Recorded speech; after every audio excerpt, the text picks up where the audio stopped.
शासकीय नौकरी के नाम पर लाखों की ठगी, अंतर्राज्यीय गिरोह का शिकार बने बेरोजगार युवा।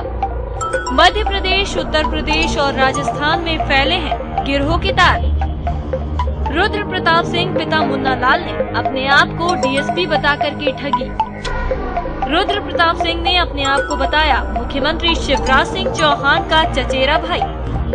जी हां, हम बात कर रहे हैं उस अंतर्राज्यीय गिरोह की जो गांव के सीधे साधे लोगों को शासकीय नौकरी के नाम पर ठग रहा है। इस गिरोह की सरगनावती अहिरवार नाम की एक महिला है जो अपने क्षेत्र के लोगों से नौकरी के नाम पर रुपए ठगने का काम करती थी और गिरोह मास्टरमाइंड है रुद्र प्रताप सिंह चौहान, जिसके इशारे पर पैसों का लेन देन होता है। इसके अलावा इस गिरोह में भोपाल निवासी महेश कुमार, संदीप नामदेव, बद्रीलाल रामाजी और शरीफ अहमद भी शामिल हैं, जिनके बैंक खातों में रुपए जमा करवाए जाते हैं। पीड़ितों के अनुसार रुद्र प्रताप सिंह चौहान ने इन लोगों को विश्वास दिलाने के लिए भोपाल, उज्जैन, ग्वालियर, मथुरा, दिल्ली, पचमढ़ी, अजमेर और झाबुआ के सरकारी दफ्तरों में घुमाया और कहा कि ये उनकी ट्रेनिंग है और ट्रेनिंग पूरी होने के बाद उन्हें नियुक्ति पत्र मिल जाएगा। Narco tax CBN narco tax विभाग के लिए उसने नौकरी का कहा था। किसने कहा था? बती बाई ने। हरिराम, पति का नाम उसका हरिराम।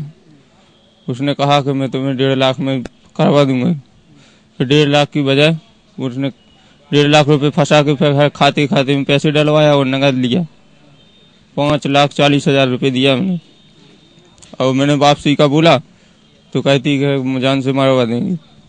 हमारी बहन ने हमारे लिए फोन लगा के हमें ग्वालियर में और हमारे लिए बुलवा के उसने 42,000 रुपए लिया। 32,000 रुपए नगद लिया और 10,000 रुपए खाते में डलवाए। और हमारी बहन ने बुला के और हमें बोली केंद्रीय नार्को टैक्स में आपको नौकरी लगा देंगे तो आप नौकरी करना। इसके मामले में हमारे लिए फंसा दिया उसने। सर मैं खेतीबाड़ी करता था सर। कपूरी लाल ने किया, मेरे को आशा दिया कि नारकोटिक्स विभाग में भर्ती हो रहे हैं, मेरे रिश्तेदार करवा रहे हैं और इनने मेरे को लालच दिए 3-3 लाख रुपए के चेक बता के कि मेरी बहन को 15,000 की राशि मिल रही है, आप भी नौकरी कर लीजिए। तो मेरे से सर 1,20,000 रुपए खाते में डलवाए संदीप नाम के और अहमद सहदीप नाम के खाते में डलवाए सर। इनको होगी सर अभी 2 महीने। सब लोग माने ट्रेनिंग में हो गया, सब बातें। हमको 20 दिन रखा उसने डीएसपी ने। तो हम 20 दिन रहा। अजमेर, चित्तौड़गढ़, झाबुआ, उज्जैन इन लोगों ने इसे रखा है हमको। क्या करवाया वहाँ पे आप लोगों को? वहाँ कोई नहीं, ऑफिस लो आ जाते कलेक्टेड, सो ऑफिस में घुमाते रहता था, दस्तखत करवा लेता था लेटर पे और अंदर जाता था। अंदर से ना जाने के अंदर जाता था कि नहीं जाता था कि बाहर से लौट आता था, वो हम लोगों को भगा देता था। 50,000 रुपये यानी कैश लिए हैं, 10,000 डाले हैं खाते में और 40,000 उन्होंने कैश लिए हैं। और ये पता सब ये है कपूरा उनकी बहन ने बताया है और इसलिए हम लोगों से पैसा ले लिया और कहने लगे कि ऑफिस लुआ जाते थे और जगह जगह पर लुआ जाते थे। भोपाल, उज्जैन, ग्वालियर, मथुरा, झाबुआ, चित्तौड़गढ़ सब जगह घुमाता था और वो ही उठाता था। CBN नार्को टैक्स के बारे में मेरे से नौकरी के लिए पैसे लिए थे, तो मेरे लिए ना ही नौकरी दिए ना ही मेरे पैसे दिए और बोलता था कि रुद्र प्रताप सिंह चौहान हैं तो उनको देते हैं हम लोग पैसे और उनने हम लोगों को भी नौकरी दी है, आप लोगों को भी देंगे वो नौकरी। CBN विभाग के लिए कहा गया, मेरे फूफा जी हैं ग्यासी लाल अहिरवार जी, उन्होंने कहा कि तुम CBN विभाग में जो भर्ती हो जाओ और 3,60,000 रुपये दो तो मैं तुम्हें CBN विभाग में करवा दूंगा। और तो वहाँ जो उस साहब है DSP रुद्र प्रताप सिंह चौहान, उसने सारे पैसे हम लोगों के ले लिए और दर अंडर ट्रेनिंग की जगह पे और नामा घुमाता रहा। और एक बार वो मथुरा में पुलिस ने उसको पकड़ लिया तो वहाँ की पुलिस ने 2.5 लाख रुपए लेकर उसको छोड़ दिया और वो कहने लगे कि ये सही है, DSP है। हम आपको बता दें कि ये सारे पीड़ित छतरपुर बड़ान लहरा क्षेत्र के रहने वाले हैं। और वती अहिरवार पति हरिराम अहिरवार के रिश्तेदार हैं। वती अहिरवार ने अपने रिश्तेदारों से कहा कि वो 7 हॉस्टलों की अधीक्षक हैं और वो नारकोटिक्स CBN विभाग में सबकी नौकरी लगवा देंगी।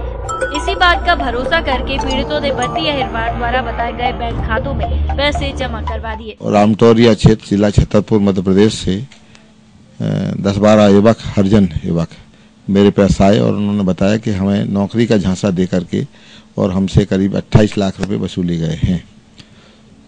तो उनको लेकर के मैं माननीय गृह मंत्री महोदय के पास पहुंचा और उन्होंने कहा तत्काल कार्रवाई होगी, आप रिपोर्ट कराएं, और उन्होंने DGP महोदय के पास भेजा। मैं DGP के पास गया। DGP महोदय ने पहले CID से जांच कराने की बात कही, लेकिन मैंने उसे कहा कि ये ठीक नहीं होगा, तो उन्होंने जहांगीराबाद थाने के लिए रेफर कर दिया, भेज दिया। वहां पर मुलजिम चूंकि भोपाल में ही हैं अभी, तो ये अपेक्षा रखी है मैंने कि यदि मुलजिम अरेस्ट हो जाते हैं तो केस में मध्य प्रदेश, राजस्थान और उत्तर प्रदेश और कहीं का रैकेट भी निकलेगा, क्योंकि उत्तर प्रदेश पुलिस में मथुरा में इन्होंने अपराधी को पकड़ाया था तो 2 लाख रुपए लेकर के अपराधी से पुलिस ने वहां इनको स्टाम्प लिखा करके दे दिया कि तुम्हारे पैसे वापस मिल जाएंगे। इसका मतलब है उत्तर प्रदेश भी पुलिस भी मिली हुई है। तो हमारी तो यही अपेक्षा है कि अपराधी पकड़े जाए और जो लोग जिनके खिलाफ चीटिंग की गई है उनके खिलाफ कानूनी कार्रवाई की जाए कड़ी। इतना ही नहीं, पीड़ितों को जब उनकी कार्यप्रणाली पर शक हुआ तो उन्होंने मथुरा के सफदरगंज थाने में मामले की शिकायत की, तो यूपी पुलिस ने पैसों का लेन देन करके फर्जी DSP रुद्र प्रताप सिंह को सही बताकर छोड़ दिया और जमा राशि लौटाने के लिए 100 रुपए के स्टाम्प पर शपथ पत्र लिखा, जिसमें उसने लिखा कि 2 माह के भीतर पैसे नहीं दिए तो उनके खिलाफ कानूनी कार्रवाई की जाए। लेकिन तय तारीख बीत जाने के बाद भी पीड़ितों को उनके पैसे नहीं मिले हैं। इस मामले को लेकर उन्होंने गृह मंत्री उमाशंकर गुप्ता और DSP नंदन दुबे से मदद की गुहार लगाई है। अब देखना ये है कि पीड़ितों को उनका हक कब तक मिल पाता है। खैर, ये तो आने वाला वक्त ही बताएगा। कैमरा पर्सन परवेज खान के साथ हृदय धारवाड़ी, MSTV न्यूज़ भोपाल।